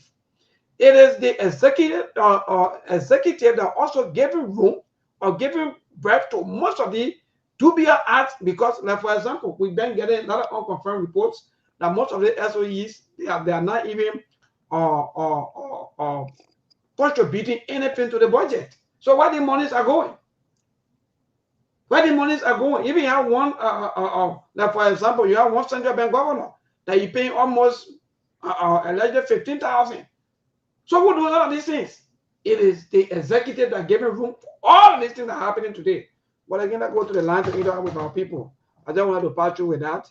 For now, to only shift the blames on the lawmaker who are already hungry and looking for food. 0770-203125. That's the number to call. If you don't support the government sees all of your benefit. Example is Honorable Yaka Koruba, who been complaining times in, times out that all of his district funding or support have been seized by the government because it's not dining and whining with the executive. You see that? So what kind of country are we? Let me move to the line to interact with our caller, David King. Yeah, good evening. Yeah, my brother, good evening. Go ahead. I saw that thing today when the guy was in the conference room of the Ministry of Foreign Affairs. Sarah Bethel Yandu was signing our agreement. And after they got through signing, everybody started clapping, cheering, all kind of stuff. So I said, but wait now. I thought it would to us say HIV and AIDS are increasing in the country by 36,000. But then how come they are coming back to tell us that HIV and AIDS are drastically reducing Liberia? But maybe they report the police getting about those that are HIV in Liberia. Most of the people are affected with people who go to the hospital and their tests and the things are being done on them. So let's talk about those who are not being able to go and do their own testing. Because now they got volunteer testers. People will go and voluntarily do that testing, right? But not everybody is able to do that. But if people behaving like something of money that people going to take $125 million, they're going to pay in one day time and give it to Liberia. Actually for 5 years. So you can't pay a 5-year agreement. And you come here and able to say, that money that. Well, thank you, David King. Let's move to the other line. I'm getting a lot of reports from the Striker Funeral Home that hello to this caller. Good evening. Hello. Well, keep a call coming 0770-203125. That's the number to call this evening to be part of the Sktv show. Those of you who are calling us on the WhatsApp line, we will take your calls later on, please. Just bear with us a little bit. Keep your calls coming 0770-203125. That's the number. Yes, you know the number, the line is jamming, but we have to refresh the form and be able to get all of you here tonight. So yeah, so that move on, people. Keep your calls coming out so that you too, you can also be part of the show and have your say. Hello to this caller. Good evening. Good evening, Mabel. How are you? My brother, but you got to move away from your monitor. We're not going to tell you this, my brother. I'm maybe recording from Adirekande. Well, you got to move away from your radio, then you call AB. Yeah, Oh, they so won't be on the phone and be hearing themselves. Yeah, don't do that, AB, please, man. We want to get you clear so that even if there anybody that you support or anything you say, so that they can get you clear. Hello? Hello, Yeah, my brother. What happened to your voice? cool. You're not doing core business. You no more money. You're gonna do They're gonna do interesting, but go ahead, my brother. Sorry. Thank you. I'm getting over calling from my family. Okay, go ahead, my brother. Sorry, man. Yeah, as you people say, for us, we the photo, we can say we bring the executive. Because we have the executive. Oh, yes. I think this will be fine. If you can see for the past time, when the majority black went against Funati, when they went against Funati, it was for several reasons. That the new Funati were not going to adhere to what the executive was having in mind. Mm-hmm. So they play that they know very well. Whenever the speaker don't agree, the kids will not welcome. Mm. Yeah. So through the budget and through the trying to have the young girl when Fonati becomes speaker and for Fonati to lead to agree to all the nonsense that they carry on, he will not agree. So for me, I would say that Joseph Father was a God and he's a God for our country today. I believe that if there's anything for people to acknowledge about our constitution, that we can be able to impeach. You have to impeach how many votes or how many signatures we need to impeach our favorite leaders, even our district here, District 1. Nothing is going on here. Nothing, we've seen nothing. All right, my brother. Thank you. Let's move to another caller. Those of you that also keep your calls coming, but you're right. You made a salient point. The executive, those of you who don't know today, you will always be blaming the lawmakers. But as Honorable Yeke Koruba, what you have received any benefit or so forth, just because it broke up, so they say, okay, say you can talk plenty, you're going to answer, you will see that we'll give you money. 0770-203125. That's the number. But let me move to the WhatsApp line quickly. To this caller quickly. Good evening, my dear brother. Yeah, man, how you doing? I'm okay. Thank God for life. Hello? Hello, we're getting you. Go ahead. Hello? Hello? I tell myself something today at the house. When Chairman Benedict was talking about Mr. Main sanitation for the people in the rural area to pay their well. And lawmakers saying that, but why being patient can take your money and go pay well? Mm-hmm. Why? Chairman Benedict requested for money to put it in the budget so within the 15 country can get money able to pay sanitation for the people in the rural area. Then one of the lawmakers saying that, why being patient, why can't go pay well for the people? That's a society, man, brother. I was trying to ask more, if more can elaborate on the kind of idea. Because I know more is a very smart guy, and when I can always enjoy on the show. I want to elaborate on why somebody advocated for something they tell the man why you can't take your money and go pay the welfare people. All right. All right. Thank you so much. Keep your calls coming. Those of you back here in Liberia, 0770-203125. If you're having some difficulty with our line, We want you to please keep trying. You may likely get through. Yes, in the 0770-203125. That's the number to call. Let me move straight to Brother Louis. Louis, good evening, my dear brother. Good evening, Mabon. How you doing? Am I live? Yes, you are live on the Sktv show. How's the reception? Is it better? Better, 100%. Excellent. Monk, how you doing, President Monk? My visionary and revolutionary ally. Abbas. Monk, yeah, we share similar perspective and thought, Johnson Kola. Monk, you see what is unfolding? I listened to the Ghanaian leader. He spoke very well. We were told that DR Congo is one of the world's most endowed country on earth. And Monk, it's unarguable, it's undebatable. We have all of the resources. But Melbourne, there's something that Africa is missing. I want to hear Monk asking a question. If you open the line, Monk, we don't have education. Education, Monk, back then in the Chinese said the first thing we need to do is to develop the human resource capacity. Before we can build the streets, before we can build the wire, before we can build all the lighting in the hospital, this, that, let's develop our people mind. Africa has scarcity minded. I listened to the leader speaking. He spoke very well. We got all of the resources. Our people are timid. Our people don't have better capacity. Monk, if you see people riding on people, it's difficult to have melatonin like me and use me. Because I will read between the lines. I'm level-headed. Even when the people go to that school that Milburn was talking about and come back, the people that they preside over, they have not developed them. The government has education. It's a tripartite responsibility. The school, the government, and the parent. The government should take back our responsibility to develop our people. Our people are not sophisticated. That's the trouble we have. And information, even Brother Louis, quickly, even information that's going to be free of charge for the people. Precisely. They don't even give it to the people. Then they want to be blaming media. I want Monk to understand that to find good leaders is extremely difficult globally around the world. In Ghana, you can boast of 3. Impossible 2. The Kwame Nkrumah, the Rollins, I think one other person in Liberia. Bwaka is the 26th president.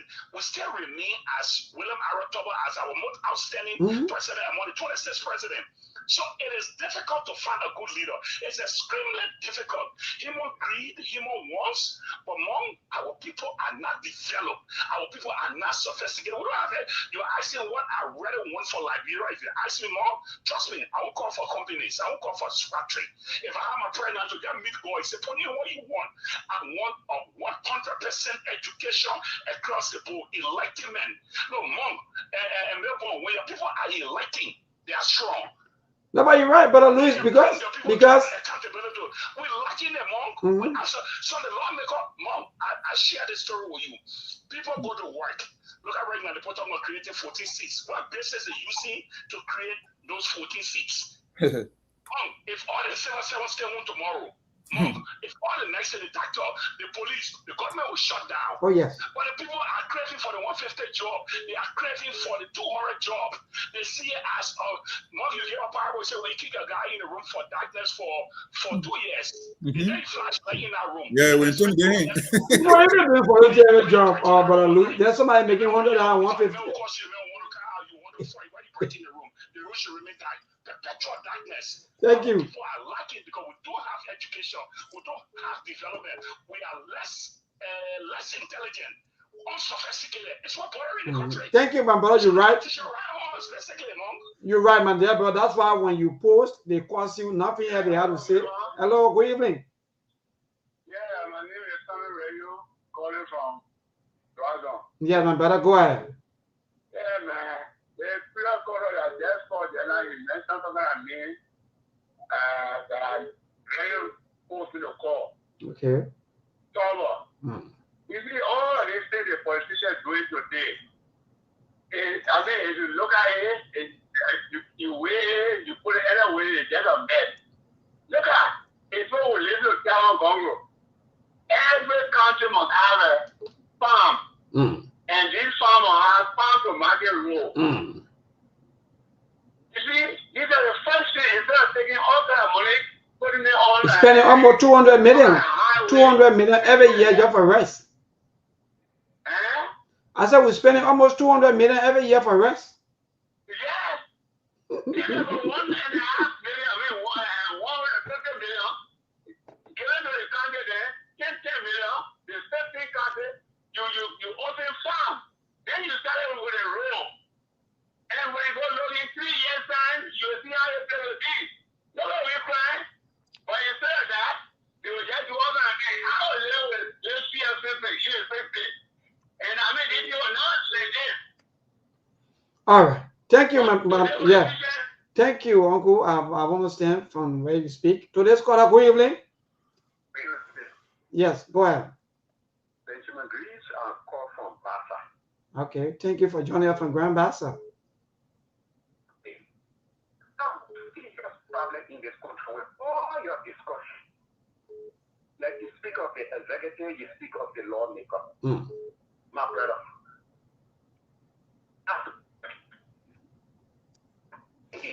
Wow. The ministerial complex was built. Was it a lawmaker project? Okay. It's the past over bridge that is speaking of. It's a lawmaker project. You get Moravia cluster all with people. For me, Moravia is in part of 17 districts. For what reason? And we'll keep building it, we'll keep building it. No here, no there. The place just looking some kind of way. We keep. We have the second vision. My brother, we need to cut down some of these things for the city. Why because what you want? My brother. We need not to be having so many lawmakers. You say population says. Population says. We need to change that law. Because all of this project, if they're even ready to construct a conference center, it's not a lawmaker project. It's a national project. It's a national project. Because I think that the second layer should be doing in Moravia. There are other organizations that you can get in power to do this work.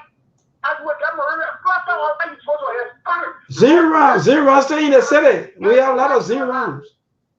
National land, they control resources. You bring sector that they all the government bring, the parties are coming into something like look at land. Take the land, for example, what you are saying, right? Take the land from the people who have the land and build the land and give them time or give them money and relocate them. These are things that we need to be doing. One day, look at Moravia. You come here adding all the things. All right. All right, Chief. Thank you. Thank you quickly to this caller. Good evening. Good evening, Nico. Good evening to your fellow panelists and good evening, America. Yes, for us to get the common board chairman, and I join you from so many issues. Therefore, I beg you, I know why you do that calculation quickly for me and help me.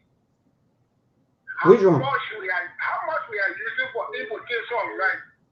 I think it's a 200 plus million. Yeah, we spend on average of $200 million for rest every year on importation. Yeah. And we are talking about having 14 seats. Let us calculate 3 times in a 2 times in a 6 year, paying for 5,000 for another 14 person. Giving a hospital allowance, paying a hospital bill, a medical bill, giving them money for that girlfriend to go when you say entertainment. They put that entertainment budget in the that entertainment, all that girlfriend for within that entertainment. Why not?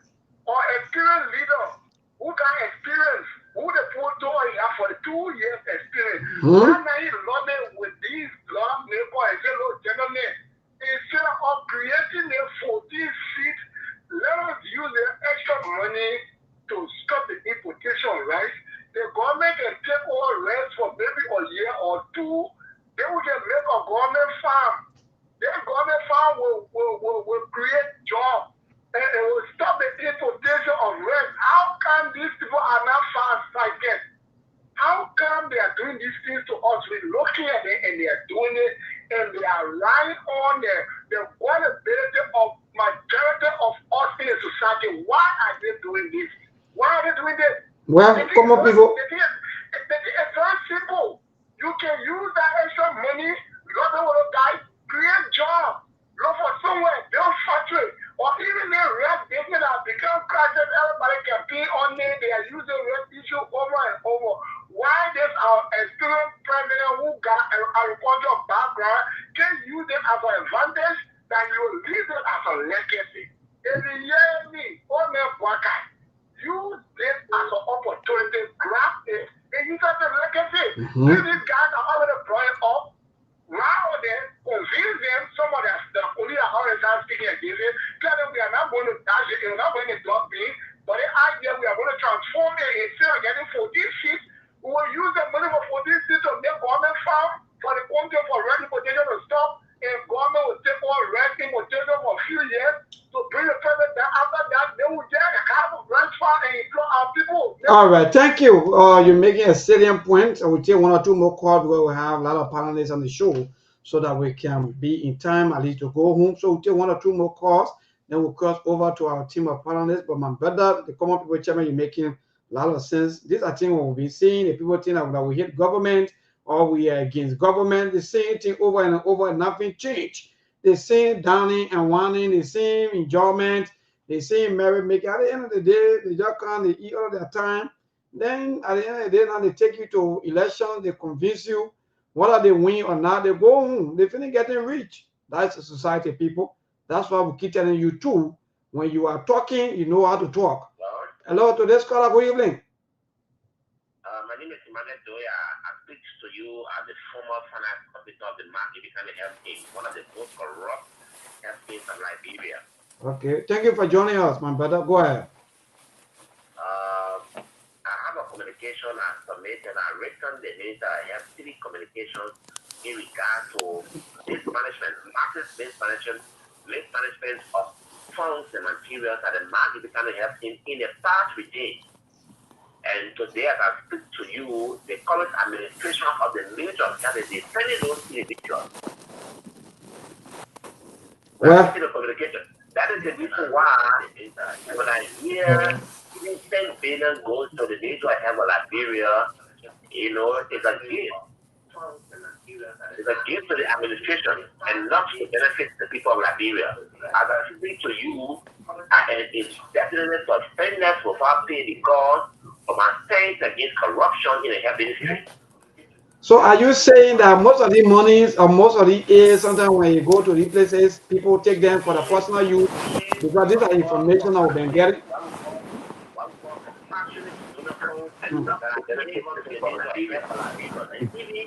The government financial support all the bills to the administration. It benefits few people. And one of the things I have said 2012 government there when I was a name out of the current. It was about stand against the corruption in the market because that are reported to the past committee and the committee, the both sides and the current administration for the video I have continue to fight those individuals. Yeah, my brother. Thank you. Just call me on this number after the show. Maybe we'll also find time to bring you on the show at least so that you can. Yeah.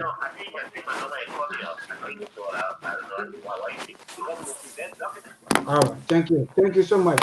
Thank you, my brother. So yeah, we gotta go. I think we have rather about 7 more minutes. Let me see. Louis, I hope you just tell us go, my dear brother. Louis, you tell us go. Like I said previously. To find a good leader, to find a visionary leader, is extremely difficult. Burkina Faso, over the years, have both of Thomas Sankara. It's only Ibrahim who has 60% of the country is trying. Tanzania, over the years, the both of Julius Nyerere and the lady Magufuli, the rest have been flopped. So Africa, yes, maybe they'll try with Nelson, #1, who was a very, very proactive leader, and then Dabo, the rest. Because Zuma is in corruption work. So to find good leader, or find visionary leader, or leader that will prioritize education, that will say education, like President William Marotoba Jr., who brought about the Federal Technical Schools around teacher training colleges, who brought those kind of leaders as a spread. Ghana can boast of 2, 3. Maximum. Liberia will get 26, and we'll get boast of 1. Center beginning the rest. So more education would definitely carry on forward. All right, thank you, brother Louis. In fact, the leader, they don't even want our people to be educated. That's why they just picking few. Every time when they send a few, when they bring them, they say, if you don't say, I will say, we'll not give you job. Even what kind of society is it that you will send people out to learn? Then when they come home, no job, nothing for them to do but more. We gotta go, man. No time. Our people, every time we come here, we talk about the things affecting the government, our people, and so forth. Mr. Dollar, you want to go first and take us home? I think Mr. Dollar a little bit busy, so but Yeah, I I'll think leave you're you. busy. Yeah. Yeah, I think Louis. I think we will get Louis on the show about that our new year, our next year project.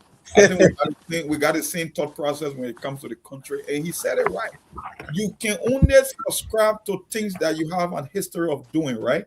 We don't have great leaders in Liberia. I would tell anyone, you can make the case, Madam Salif, people expected more. She never lived up to expectation, even though I won't consider her to be a failure because she inherited a broken country, a failed state.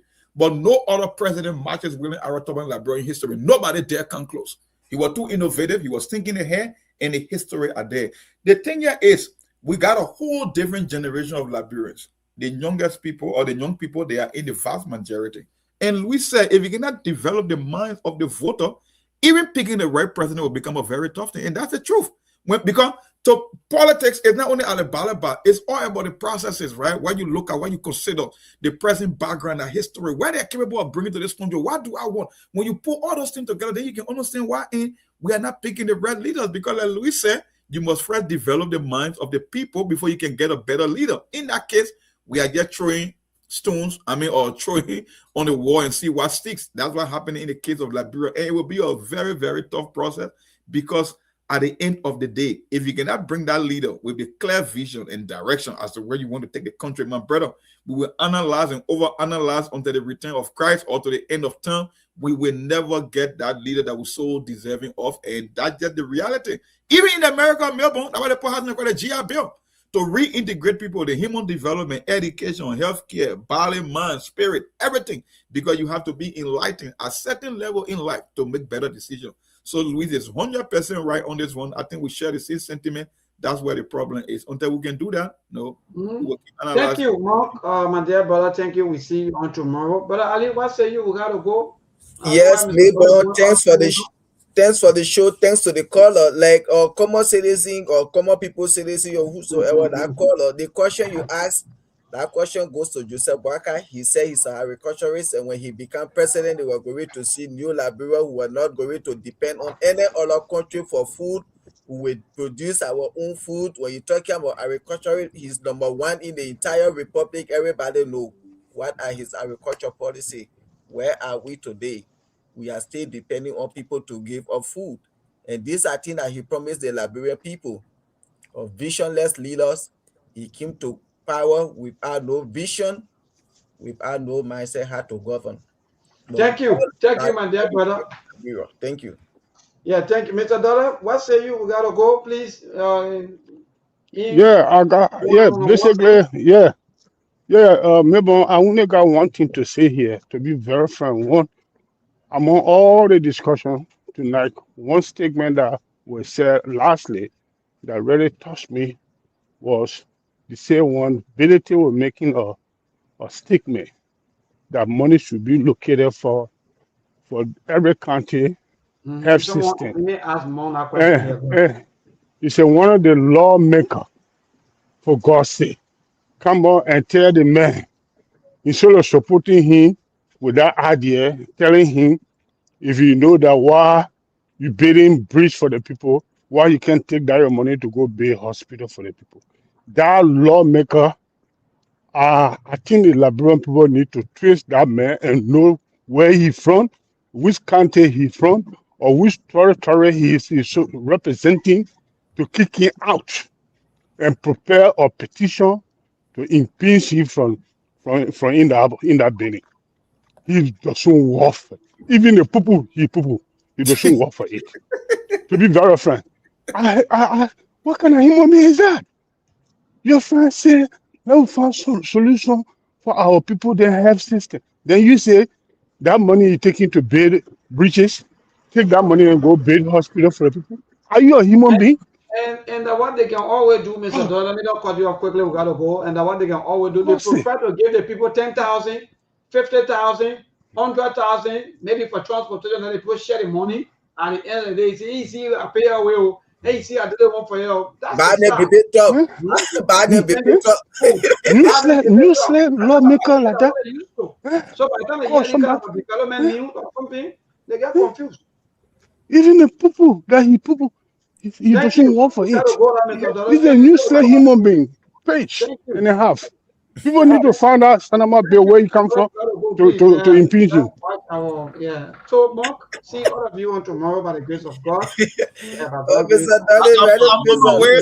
on my way to the Santiago Boulevard. Maybe, let me tell you, I'm on my way to the Santiago Boulevard. So people, good night to all of you. Let me see. Tonight, back I play yet. No, yesterday we played at Real Madrid and Man City. I'm on my way to the Boulevard. Go, we coming to drag Man City. I'm leaving you people. Have a good night. Okay, Mr. Dolly. All right, bye. All right.